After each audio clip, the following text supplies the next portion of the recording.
So ఇప్పుడు BRS నాయకులు బండా శ్రీనివాస్ గారితో మాట్లాడదాం. సో శ్రీనివాస్ గారు, 10 ఏళ్ల మీ పాలనలోనే డిస్కంల అప్పులు వేల కోట్లకు చేరాయని కాంగ్రెస్ ఆరోపిస్తోంది.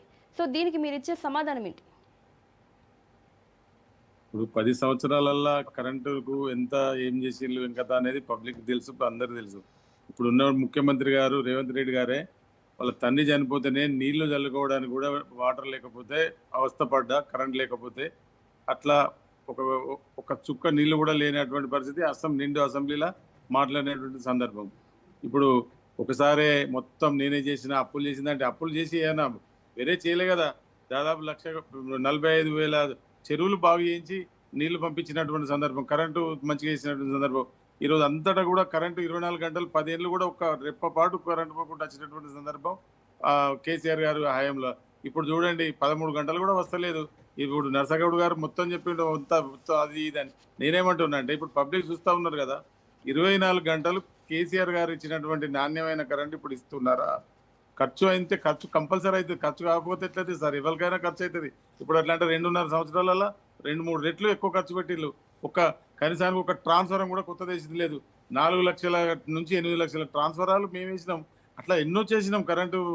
కరెంటు విషయంలోకి వస్తే 100% ఈ డిస్కౌంట్లు అని ఇప్పుడు పెడుతుంది. కానీ ఇంతకుముందుకు జరిగినట్టుగా 24 గంటల కరెంటు రావాలి సార్. ఇప్పుడు పబ్లిక్ ఏం కావాలి సార్? 24 గంటల కరెంటు రావాలి. ఇప్పుడు అన్ని ప్రాజెక్టులకు అంటే తాగునీరుకు సంబంధించిన ప్రాజెక్టులకు కూడా మనకు కరెంటు తోడే సంబంధం. ఇప్పుడు సోలార్ సిస్టమ్ తీసుకొచ్చి పెట్టి ఈ ఎట్లయితే సార్ 24 గంటలు ఇప్పుడు ఇంత జరుగుతా కూడా ఒక్కొక్కసారి వాటర్ మనకు అందుతలేవు. అట్లాంటి తాగునీరుకు కరెంటే కంపల్సరీ కదా. ఏ స్కీమ్లు పెడతారు, ఏం చేస్తారు సార్? కాబట్టి నేనేమంటున్నా అంటే కేసీఆర్ గారు చేసిన దానికంటే కొంచెం ఎక్కువ చేయండి మీరు అవసరమైతే. కానీ అప్పుడు చేసింది ఎప్పుడు ఇదే పాత కథ చెప్పుకుంటా పోతారా సార్? మీరు ఏం చేస్తారో చెప్పండి, ఎట్లా చేస్తారో చెప్పండి. అప్పటికంటే నాణ్యమైనటువంటి కరెంట్ చేయండి. ఇంకా నువ్వు బాయిల కాడ ఇంకేమైనా కొత్త చేయండి. అట్లా చేయాలి తప్ప ఉన్న పాత గవర్నమెంట్ తప్పు చేసింది కేసీఆర్ గారిని తిట్టని మీకు వెళ్ళదా సార్?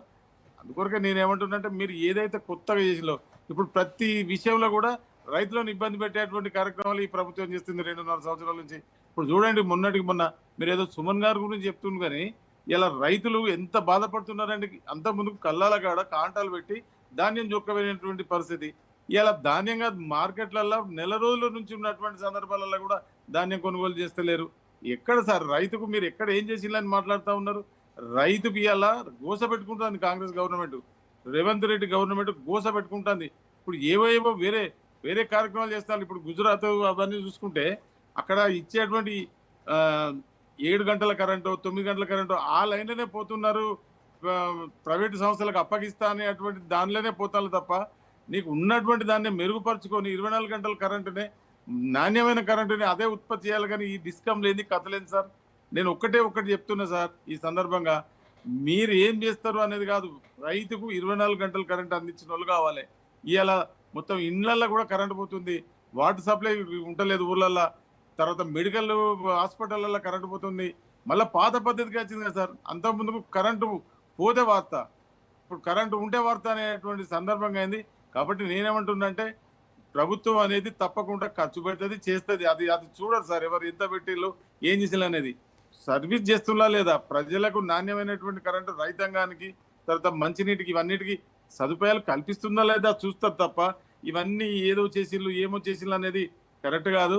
నేను ఇప్పటికైనా ఒకటి చెప్తున్నా, కేసీఆర్ గారిని తిట్టుడు బంద్ చేసి మీరు మొన్న ఎన్టీ రామారావు అంటే తెలంగాణ ఉద్యమానికి వెన్నుపోటు పొడిచినటువంటి తెలుగుదేశం పార్టీ రామారావు విగ్రహం పెట్టి ఏంటి సార్ అది? ఎంత ఎటుపోతుంది సార్? ఎక్కడ తీసుకుపోతాను సార్? ఈ బీజేపీ ప్రధానమంత్రి వచ్చి ఆయన చంద్రబాబు నాయుడు పవన్ కళ్యాణ్ దగ్గర పోయి కూర్చుంటాడు, ఈయన పోయి రామారావు విగ్రహం పెట్టి ఇదంతా గూడుపుడేనా సార్? అలీబాబా చాలిచోర్ లెక్కన కనబడుతుంది నాకైతే. ఎడిపోతాను సార్ ఈయన పార్టీలు మార్చేటాడు. నర్సగౌడ్ గారు మీరు కూడా నమ్మకం పూర్తిగా, ఎందుకంటే ఎప్పుడు ఎడిపోతాడో తెలియదు. ఎందుకంటే మా నాయకుడు ఒక్కరే, మా పార్టీ ఒక్కడే. కాకపోతే ఇక్కడ జరిగేటువంటి పరిస్థితులు అన్ని చూస్తే అనుమానం వస్తుంది సార్. ఎంత అనుమానం అంటే వీళ్ళందరూ కలిసి ఒక్కటే దారిలో పోతాలా అయిందా అనేటువంటి అనుమానం వస్తుంది. ఎందుకంటే బీజేపీ టార్గెట్ మళ్ళీ తెలంగాణ అనేటువంటి నినాదం చేస్తూ ఉన్నారు, నిలబెడతా ఉన్నారు. కాబట్టి నేనేమంటున్నా అంటే ఈ కరెంటు విషయంగా కానీ ఇంకా ఏ విషయంగా కానీ తెలంగాణకు సొయ్యున లెక్క చేయండి. తెలంగాణ నాది తెలంగాణ అనే టైప్లో చేయాలి తప్ప మీరు కరెంటు డిస్కమ్లు పెట్టి ఈ స్కీమ్లు పెట్టి ఇవన్నీ ప్రజలకు దగ్గరగా అండి, ప్రజలకు దగ్గరయ్యేటువంటి పనులు చేయండి.